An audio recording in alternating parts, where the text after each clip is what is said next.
Bonjour à toutes et à tous et bienvenue dans cette nouvelle invitation au voyage. Aujourd'hui, on avait envie de vous emmener au Togo, à Lomé, avec une icône des années 60-70. C'est la chanteuse Bella Bello qui va rythmer nos pas dans la capitale, entre son traditionnel togolais et accent funk, soul ou blues. Cette étoile a marqué de sa fulgurante carrière toute l'Afrique de l'Ouest, ce sera notre inspiration.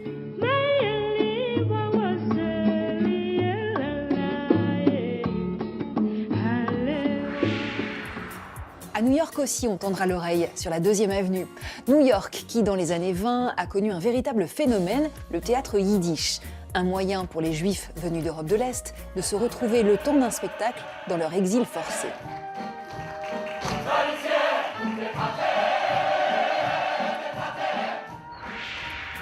Nous réveillerons ensuite nos papilles au cœur de la jungle amazonienne avec une recette de cupcake particulièrement dépaysante. Des petites douceurs faites à base de 2 fruits tropicaux, le cupuaçu et la pupunia.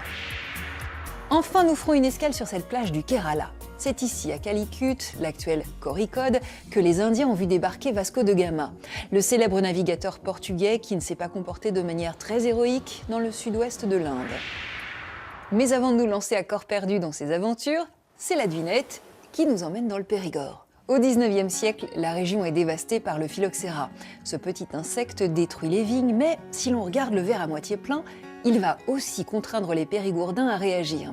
Et ils ont eu une idée qui va sacrément les enrichir. Laquelle? Je vous laisse cogiter pendant une quarantaine de minutes et la réponse, vous l'aurez à la fin de nos 4 étapes. La première, elle nous invite au Togo, avec une artiste qui n'aura enregistré qu'un seul album, mais qui est devenu culte immédiatement. Je vous propose de glisser l'album Rokia de Bella Bello sur la platine. C'est lui qui nous fait voyager jusqu'à Lomé.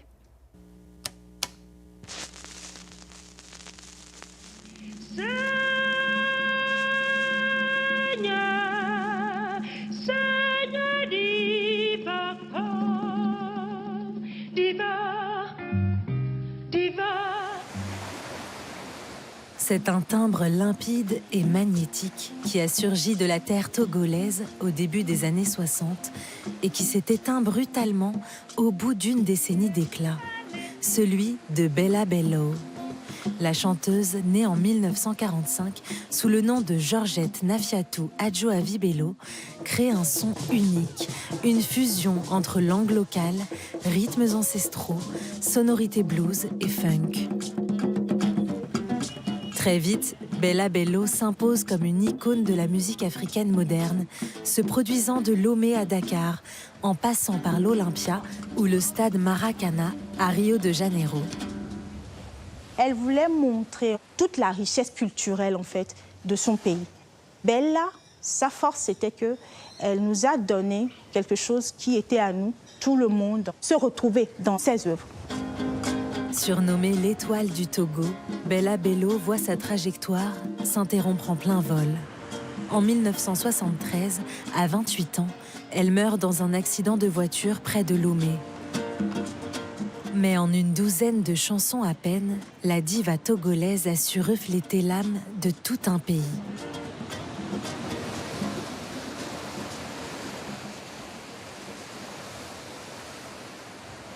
Sur le littoral togolais, Lomé offre le visage d'une capitale paisible et cosmopolite où se mêlent les différentes ethnies du pays.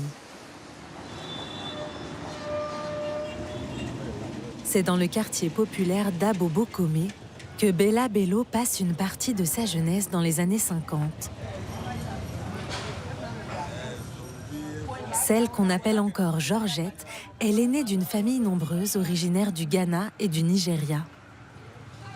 Son frère, Emmanuel, était de 14 ans son cadet.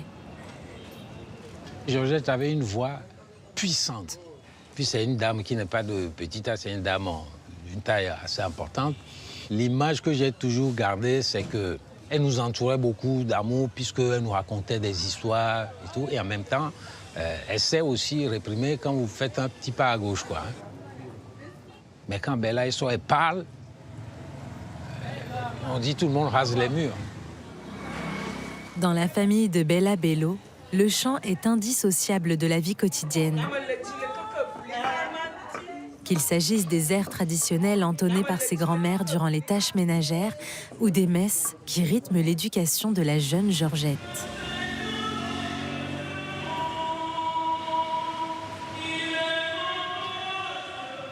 L'histoire de ma famille est particulière parce qu'à l'origine, venant du Nigeria, pour la plupart, ils étaient un peu musulmans. Je crois que pour s'insérer dans la société togolaise, mon père, lui, s'est converti au catholicisme. Ma mère aussi, c'est les chants d'église. Le matin, on se lève, on prie. Avant de manger, on prie. Je ne peux pas prendre ta gamelle avant sans prier. C'est pour vous dire que l'éducation, elle était religieuse. Ça transpire un peu dans ces chansons, puisque toutes ces chansons tournaient toujours autour de la même chose. L'amour du prochain, la famille, le sens des responsabilités.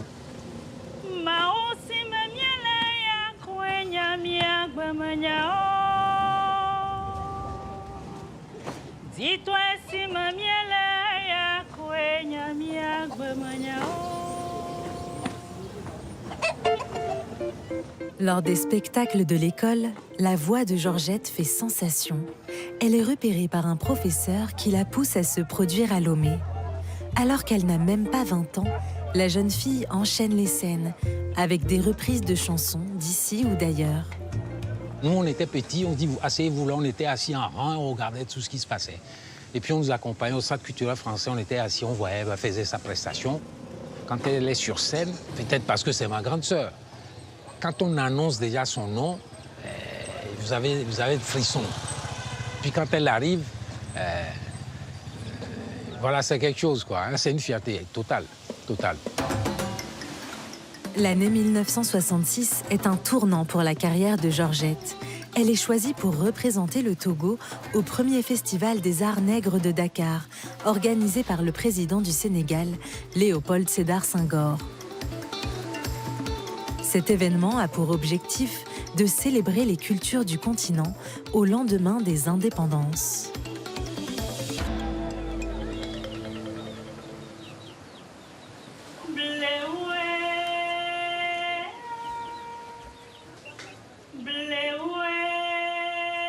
À mes débuts, je chantais les chansons françaises à la mode. Aujourd'hui, j'ai abandonné tout cela. Je me consacre exclusivement aux chansons africaines. En ce milieu des années 60, Bella Bello se plonge dans les traditions musicales togolaises, notamment celle de sa ville natale de Tsévié, où le peuple Evé pratique l'agbadia. C'est un rythme traditionnel qu'on retrouve au sud-ouest du Togo, au Bénin et au Ghana. Et c'est un rythme qui est souvent joué lors des réjouissances populaires ou des cérémonies funéraires.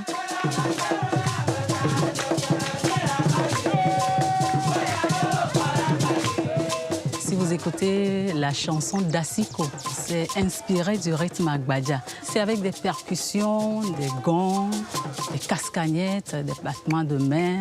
Ça fait tcha tcha tcha. Dachile no nyeko, dachile no nyeko, dachile no nyeko. À la fin des années 60, grâce à sa rencontre avec le saxophoniste camerounais Manu Dibango, prodige du jazz, la chanteuse imprime sa patte musicale en adaptant des chants traditionnels sur lesquels elle appose ses propres paroles. C'est à cette époque qu'elle troque son prénom pour Bella, plus attrayant que Georgette.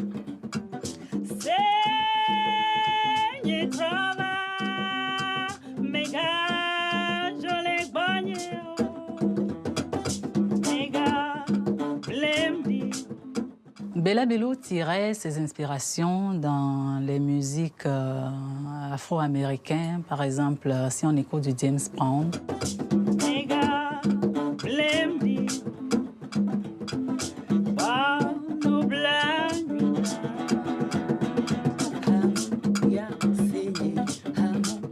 Il fallait puiser de toutes ces musiques-là pour créer une originalité dans les chansons. Les Afro-Américains ont eu beaucoup d'influence sur la musique du monde. Et les tendances soul funk, jazz funk des années 60, des sons d'orgue, des guitares électriques. Bella Bello, par sa voix majestueuse, n'hésitait pas à utiliser des onomatopées très funky. À certains moments de la chanson, vous écoutez du fou, tcha. Quand nous écoutons les arrangements des années 60-70, nous allons retrouver par exemple la chanson Rokia.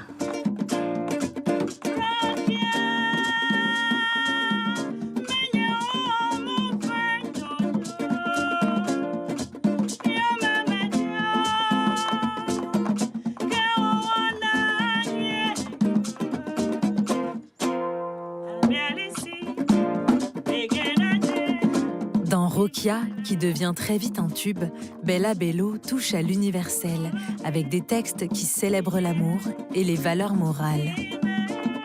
Quand je chante Rokia, ça me rend beaucoup plus amoureuse. Parce que c'est une déclaration d'amour. Et les messages que chantait Bella Bello inspiraient beaucoup. Et ça continue d'inspirer aujourd'hui. Bella Bello, c'est quelqu'un qui était vraiment humble. Et ça se sentait dans sa voix. Donc, en chantant ses paroles, elle chante la vie. Elle chante tout ce qui se passe dans la société, tout ce qui l'entoure, quoi, tout ce qu'elle découvrait. Mais surtout, Bella Bello a l'audace de chanter dans les différentes langues du Togo.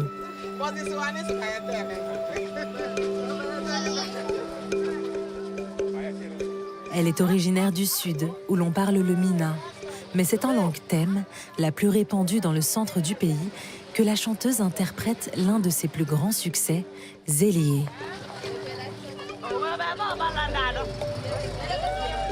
À cette époque-là, la plupart des chanteurs du Togo ou des chanteuses du Togo étaient très ghetto. Tout le monde se limitait à sa localité, à sa région, à sa langue de prédilection. Personne n'interprétait une chanson dans la langue de l'autre. Bella Bello, elle chantait en mina, en évé. Elle a chanté même en moba. Elle a chanté en thème. Dans Zélié, Bella Bello n'était plus une chanteuse du Sud, mais elle est devenue une chanteuse du Centre, une chanteuse nationale.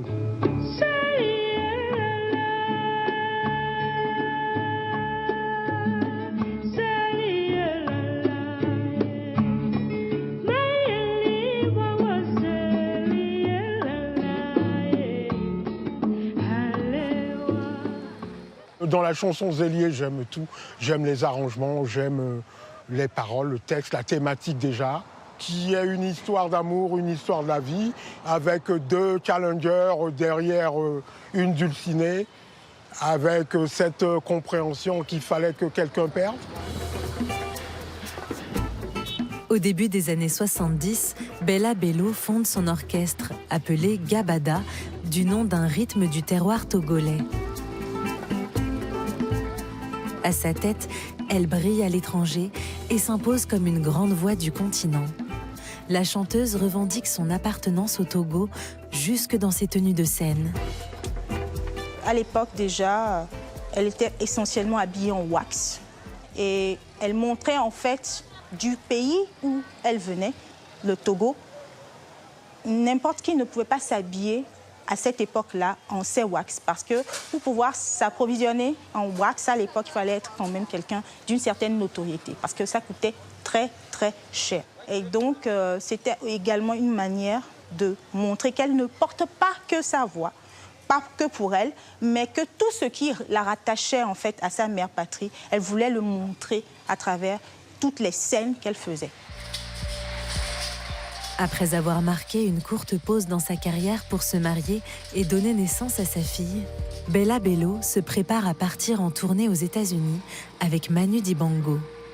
Jusqu'à cet accident de la route tragique en décembre 1973.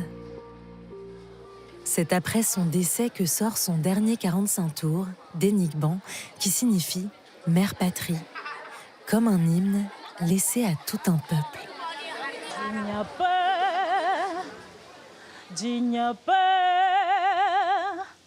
ta peur fils d'hymne là,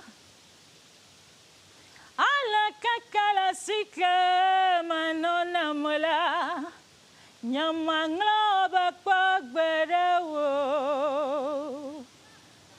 Dans le morceau d'Énigme, elle marquait en fait son amour à sa patrie. Partout où elle puisse être, en fait, elle ne pourra jamais oublier son attachement au pays. Alors, quand j'entends Bella Bello chanter, je n'ai pas l'impression d'écouter juste une voix. J'ai l'impression que sa voix est rattachée à la terre. Parce qu'elle te touche au tréfonds de ton âme, en fait. Tu as l'impression qu'il y a quelque chose qui guérit en toi. C'était une toute petite étoile qui a brillé pendant très peu de temps, mais on a eu la chance de porter cette étoile-là.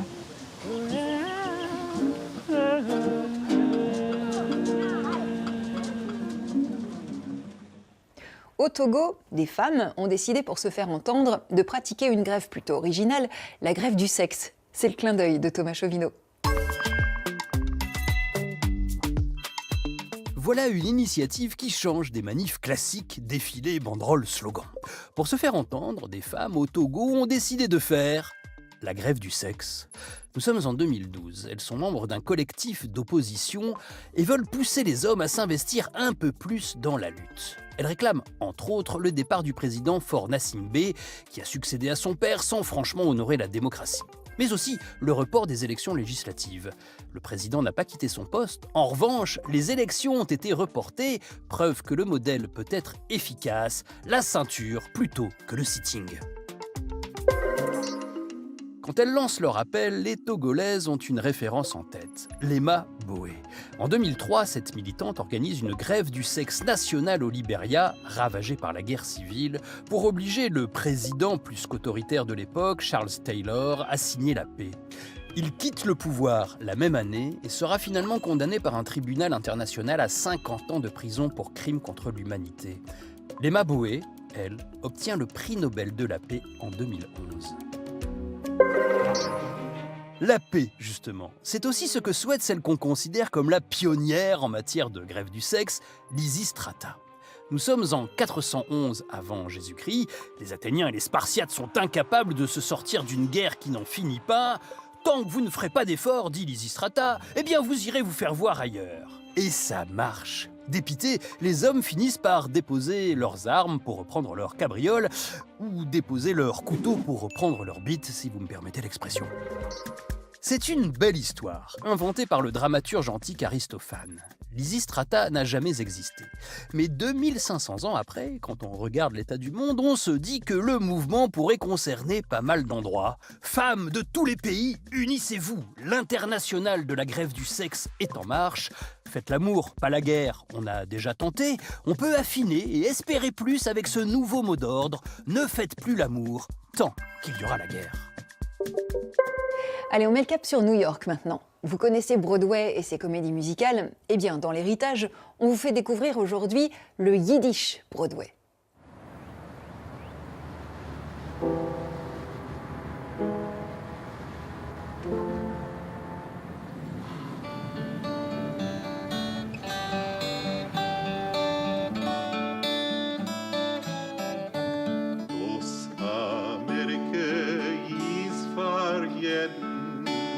Zocht men kor aglik und vergeben aganen epis ananti und vergeben aganen epis ananti. Un chant yiddish, lointain souvenir d'une grand-mère qui parlait encore la langue des Juifs de l'Europe de l'Est. Il évoque l'épopée des millions de Juifs ashkénazes exilés en Amérique pour fuir la misère et les pogroms. Une histoire familiale que ces jeunes artistes ont en commun. Au cœur de Manhattan, ils font perdurer la tradition du théâtre yiddish qui était pour leurs aïeux un îlot salvateur dans l'implacable tourbillon new-yorkais du début du XXe siècle.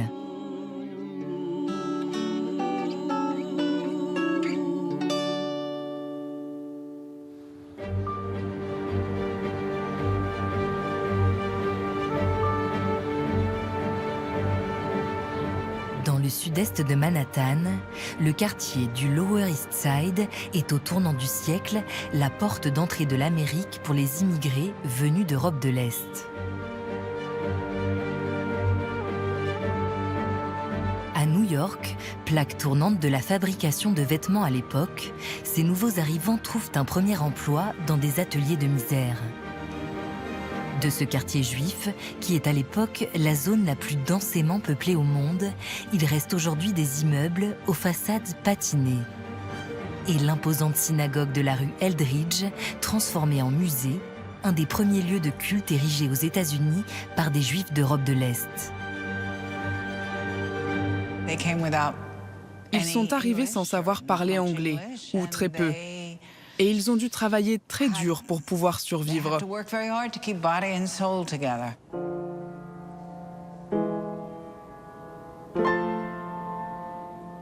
Leur vie se déroulait dans ce qu'on appelait les tenements, ces immeubles de logement exigus. Et c'était difficile. C'était avant les lois réglementant le nombre de sanitaires qu'il devait y avoir en fonction du nombre de locataires. Les gens s'y entassaient.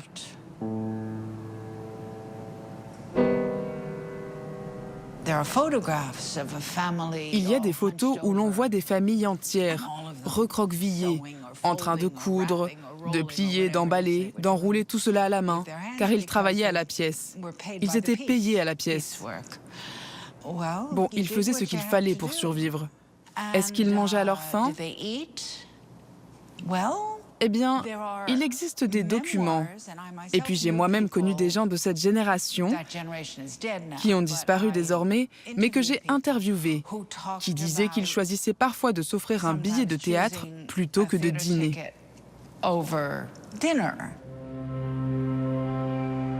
Écrits, mis en scène et joués par les leurs, les spectacles offrent au public un précieux moment d'évasion.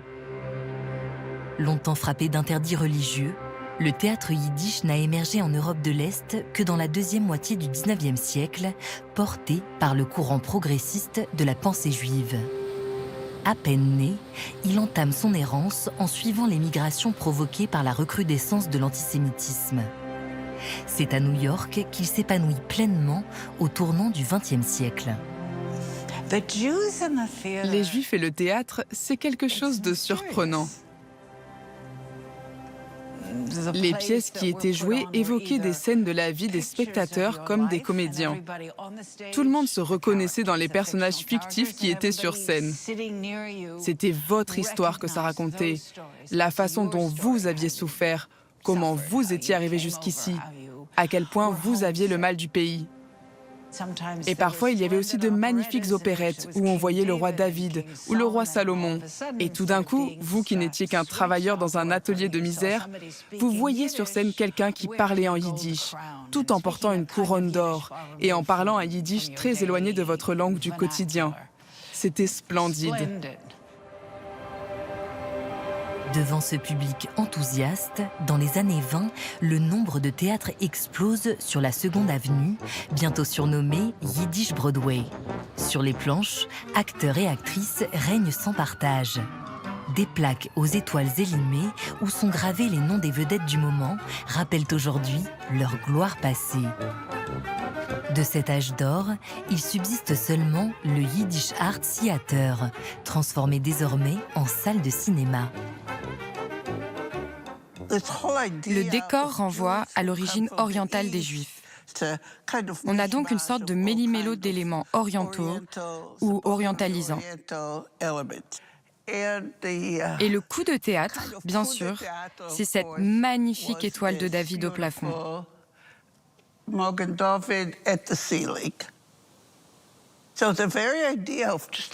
L'idée même, quand on lève les yeux de voir la lumière surgir de cette étoile de David, c'est vraiment impressionnant, unique. Le vendredi et le samedi, c'était les jours les plus importants au théâtre. Ce qui n'était pas possible en Europe de l'Est, car la religion interdit d'aller au théâtre le jour du Shabbat.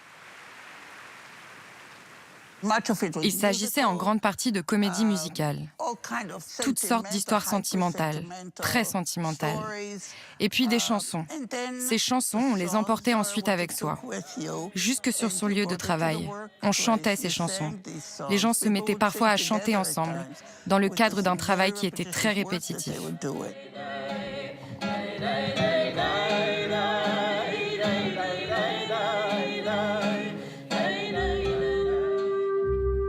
Fondé par le comédien et metteur en scène Maurice Schwartz, le Yiddish Art Theater se veut bien plus exigeant. C'est l'époque où une nouvelle vague d'immigrés juifs rejoint l'Amérique, cette fois issue de l'intelligentsia. Déçus de l'échec de la révolution russe de 1905, suivie de nouvelles vagues de violence contre les juifs, ils ont, à leur tour, choisi l'exil. Ces gens-là n'étaient pas vraiment emballés par ce type de théâtre. Ils voulaient des pièces comme celle d'Ibsen ou de Strindberg, du théâtre sérieux, l'équivalent d'une scène nationale. Des dramaturges sérieux ont émergé et se sont mis à écrire pour le théâtre. Le théâtre russe a eu une très grande influence sur le théâtre yiddish parce que la culture russe leur était très familière.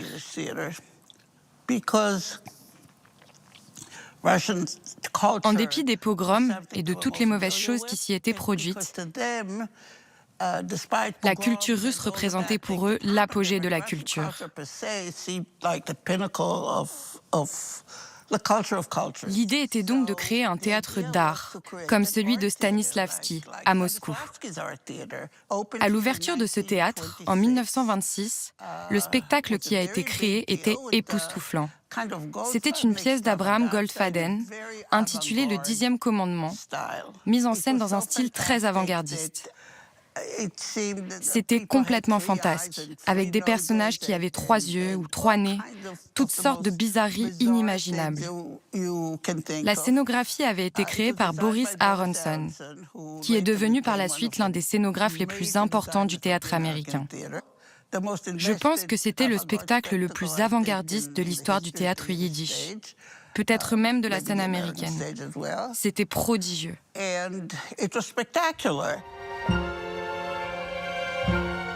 Soutenue par l'élite intellectuelle juive, la scène yiddish propose désormais des pièces engagées. On peut y voir des personnages d'ouvriers syndiqués exprimer leur vision d'une conscience sociale influencée par le judaïsme. Ces idées progressistes se répandent rapidement au-delà du quartier juif du Lower East Side jusqu'à Broadway et ses théâtres populaires. C'est au sein du théâtre yiddish qu'a été fondé le premier syndicat de comédiens au monde. Il a été créé dès le début du siècle, c'est-à-dire 20 ou 30 ans avant son équivalent américain, et il a servi de modèle pour montrer comment défendre les droits des artistes.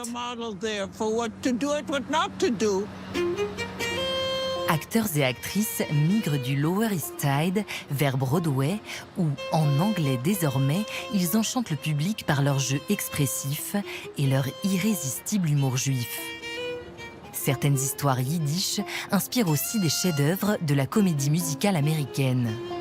En 1964, la comédie musicale Un violon sur le toit, tirée d'un récit de l'auteur yiddish Sholem Aleichem, traduit en anglais, bat tous les records, restant à l'affiche pendant près de 8 ans.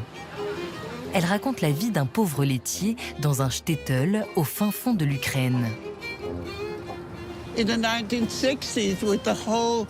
Dans les années 60, il y avait un intérêt croissant pour les traditions culturelles des différentes communautés. Et c'est ce qui a donné la comédie musicale Un violon sur le toit. Ce qui a changé par rapport au texte original de Sholem Aleichem, c'est qu'elle raconte aussi les débuts de l'immigration juive en Amérique. Le héros devient un juif qui s'installe aux États-Unis et son humanité, son amour pour ses filles et l'histoire de sa famille ont conquis les spectateurs à travers le monde entier. Needless to say, captured the hearts of people all over the world. Mais à la même époque, dans le Lower East Side, le théâtre yiddish connaît un long déclin. Le public vieillit et les nouvelles générations, assimilées, s'identifient de moins en moins à la culture yiddish. il faut attendre le début du XXIe siècle pour qu'une nouvelle génération de descendants d'immigrés juifs s'intéresse à cet héritage. Es wird sich mir neu beweisen, als ich bin ein Mensch für sich, als ich bin frei. Ach, Mattel, eine jüdische Tochter kann sich befreien von der Tatenmama nur damit, wenn sie gibt ab ihre Freiheit zu an anderen. J'ai grandi avec des grands-parents qui parlaient yiddish. Ils se parlaient en yiddish entre eux, mais pas beaucoup avec les enfants. Nous avons quand même appris quelques mots en yiddish, comme schlapp ou bagel, qui font partie du langage quotidien. Schon aufgestanden, Belke. Mes grands-parents vivaient dans le sud-est de Manhattan, près du quartier des théâtres yiddish. Et nous allions presque tous les dimanches au restaurant. Et ma grand-mère nous expliquait que le bâtiment, de l'autre côté de la rue, était autrefois un théâtre yiddish. Et que par là, il y en avait un autre. Et là, encore un autre. Une fois adulte, Motel Didner a appris la langue et s'est plongé dans cette histoire. En 2018, la troupe de Volksbien crée la version yiddish de la comédie musicale Un violon sur le toit. Pour la première fois, le récit de Sholem Aleichem est mis en scène dans la langue de son auteur. Les spectacles de Volksbien sont montrés aujourd'hui avec des sous-titres en anglais, la majorité du public n'étant pas yiddishophone. Mais, comme au temps de l'âge d'or du théâtre yiddish, ils offrent un précieux moment de communion.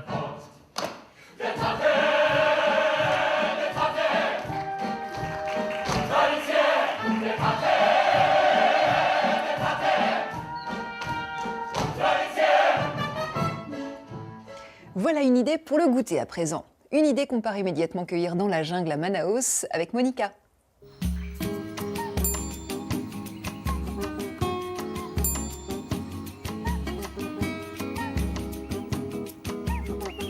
Olá, bom dia. Bonjour, je suis Monica. Nous sommes chez un producteur de fruits, au milieu de la forêt amazonienne. Et je suis venue faire mes achats pour préparer un gâteau à base de 2 fruits tropicaux, la pupunha et le cupuaçu. On y va? Bonjour Sarah. Tu as des cupuaçu en ce moment? Oui, j'en ai. Là, tu en as 2 belles. Là aussi. Vous voyez ce cupuaçu là? Il est beau, mais il ne faut pas le prendre. On doit attendre qu'il tombe tout seul, d'accord?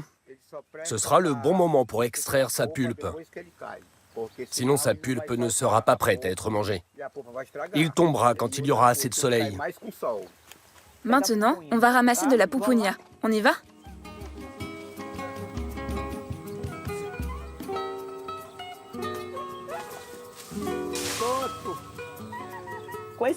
Elle va être parfaite pour cuisiner. Il va falloir la râper pour faire une sorte de farine que l'on va utiliser dans notre recette pour donner une saveur bien sucrée. On va aussi s'en servir en décoration. Merci l'ami. Maintenant, j'ai ce qu'il me faut avec ces fruits pour préparer ma pâte à gâteau. Et après, tu viens goûter ma recette, hein? Tu nous rejoins au goûter? Super, à tout à l'heure.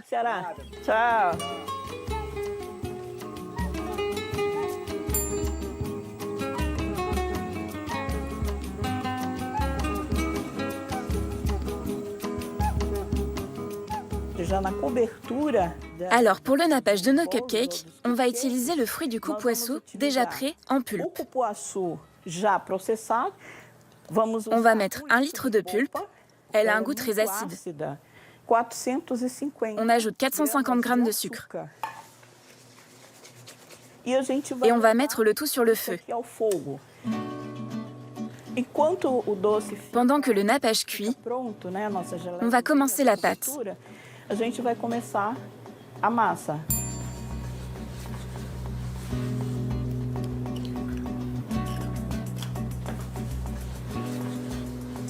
Je vais mettre la moitié de la farine de pupunha et l'autre moitié, ce sera pour la décoration.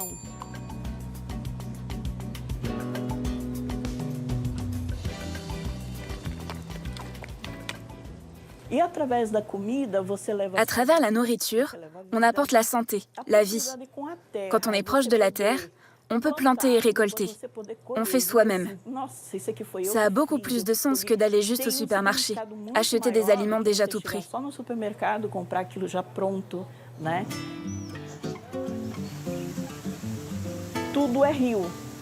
Ici, on dépend du fleuve. Pour se déplacer, on passe par la rivière. On n'a pas de route goudronnée. Donc quand il pleut, les chemins deviennent impraticables. Alors, il faut savoir cuisiner ce qu'on a autour de soi, transformer les fruits pour qu'ils ne se perdent pas. En dernier, on met la levure. Tu as vu comment c'est crémeux? Bien onctueux.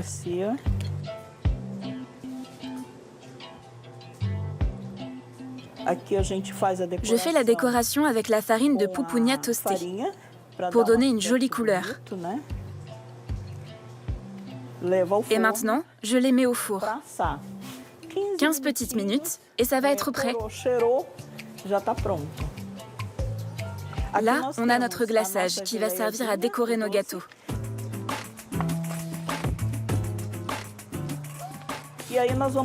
Et on termine la décoration avec un peu de noix du Brésil toastée. J'ai invité ma famille. Voici ma sœur, Maria, et mon beau-frère. Et Ciara, notre voisin. Bon les amis, on va tester une de mes nouvelles recettes. Et c'est très important pour moi de connaître votre avis pour pouvoir l'améliorer.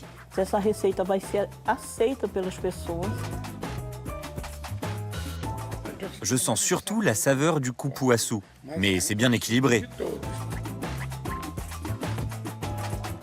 C'est un délice. Avec le goût de cupuaçu, c'est merveilleux. Je valide, Monica.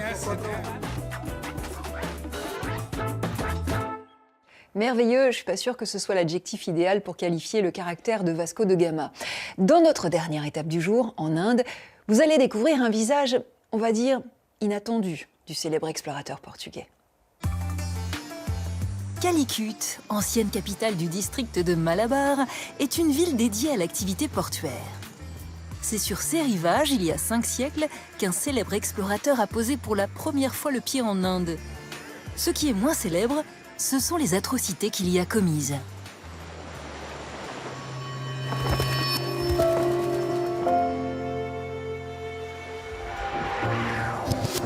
En 1497, le roi portugais Manuel Ier confie à son navigateur Vasco de Gama la mission de trouver une route maritime entre l'Europe et l'Inde. Formé à la navigation et aux négociations commerciales, Vasco de Gama se dirige vers Calicut, un port stratégique à l'extrême sud de l'Inde, réputé pour ses épices. Cette expédition visant à sécuriser l'accès à ces précieuses denrées s'apparente à une croisade et aura des répercussions profondes, comme l'explique l'historien Oliver Noon.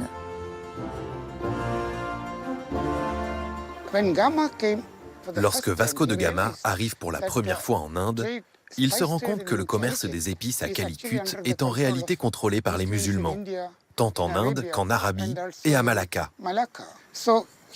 Il souhaite donc en prendre le contrôle total. Les Portugais exigent que les habitants, qu'ils appellent les Amorains, cessent de commercer avec les musulmans et ne traitent qu'avec eux. Mais le roi des Amorains de Calicut refuse. Il répond: « Vous pouvez venir, commercer, prendre vos épices en abondance et repartir.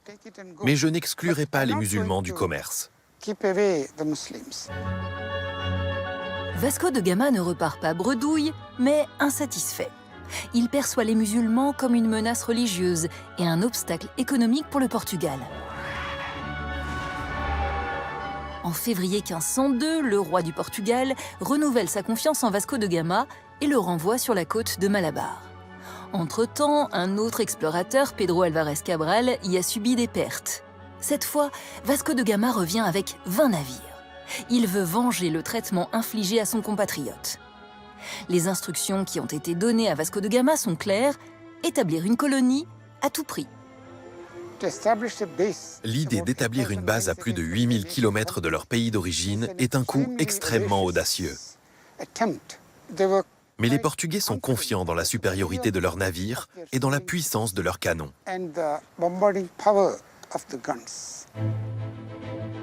Après 7 mois de navigation longue et éprouvante, l'armada aperçoit enfin la côte à l'horizon. Le matin du 3 octobre 1502, les vigies portugaises signalent l'apparition d'un grand navire marchand s'approchant lentement. Cependant, il ne s'agit pas d'un simple vaisseau de commerce. Un navire, le Miri, se retrouve sur sa trajectoire. Sa flotte l'entoure immédiatement. À bord se trouvent des personnes de retour de la Mecque faisant le Hajj. Il y a environ 300 hommes, femmes et enfants, des pèlerins musulmans ordinaires.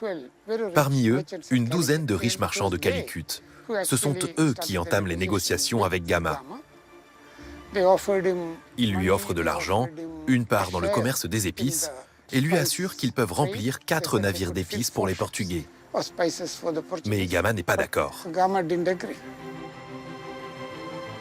Encerclé par les 3 mâts portugais puissamment armés, l'équipage du Miri se rend sans résistance, conscient de la menace imposée par cette armada étrangère. Les femmes amènent leurs enfants sur le pont et les montrent à Gama, en disant « Ayez pitié de nous ». Elles supplient Gama, mais celui-ci reste totalement indifférent à leurs suppliques. Il refuse même de les regarder. Il isole le navire, retire une grande partie de la richesse du bateau, puis les pousse tous dans la cale. Mais avant cela, il prend les garçons pour les convertir au christianisme. La terreur fait partie de sa stratégie. L'amiral portugais, sans pitié, ordonne à ses hommes de tirer sur le Miri et d'y mettre le feu. Un immense sentiment de détresse traverse les habitants qui sont sur la côte, témoins de ces cris déchirants venant du navire. Les personnes à l'agonie implorent leur Dieu, mais rien ne peut les aider. Les Portugais veillent à ce que les malheureux périssent lentement, brûlés vifs. Le Miri brûle durant plusieurs heures, dégageant une lourde fumée de bûcher sur Calicut et ses environs. Vasco de Gama observe l'œuvre de sa cruauté. Ni l'odeur insoutenable de chair brûlée, ni les hurlements ne provoquent une once de pitié chez lui. En revanche, Tomé Lopez, un écrivain embarqué pour narrer le périple, en témoigne. Ce fut l'un des pires jours de ma vie, ayant été témoin du massacre de ces innocents de cette manière. C'est le début de l'empire colonial portugais en Inde. Bien après la mort de Vasco de Gama en 1524, l'image de l'amiral des Indes reste en Europe celle du grand navigateur aux multiples conquêtes, souvent comparé à Christophe Colomb. Mais en Inde, l'héritage de Vasco de Gama est largement questionné. Vasco de Gama était le pionnier qui a ouvert les routes maritimes permettant aux Européens de venir commercer, puis de coloniser. C'était un homme cruel. En substance, c'est ça son héritage. Une personne qui a imposé sa volonté contre des gens innocents, sans aucune pitié, sans aucune bonté. Au fil des siècles, l'animosité envers cette figure pourtant incontestée en Occident grandit de l'autre côté du monde. Ainsi, pour le 500e anniversaire de l'arrivée de Vasco de Gama, la célébration n'a finalement pas eu lieu à Calicut, mais a été déplacée à Cochin. L'Inde célèbre des figures indiennes fédératrices telles que Gandhi ou Nehru, mais elle exhume aussi les natures criminelles de ses colonisateurs européens.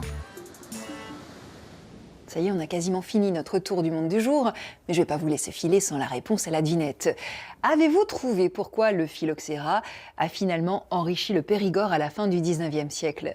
Eh bien, parce que pour remplacer les vignes dévastées, les propriétaires terriens ont planté des chênes truffiers.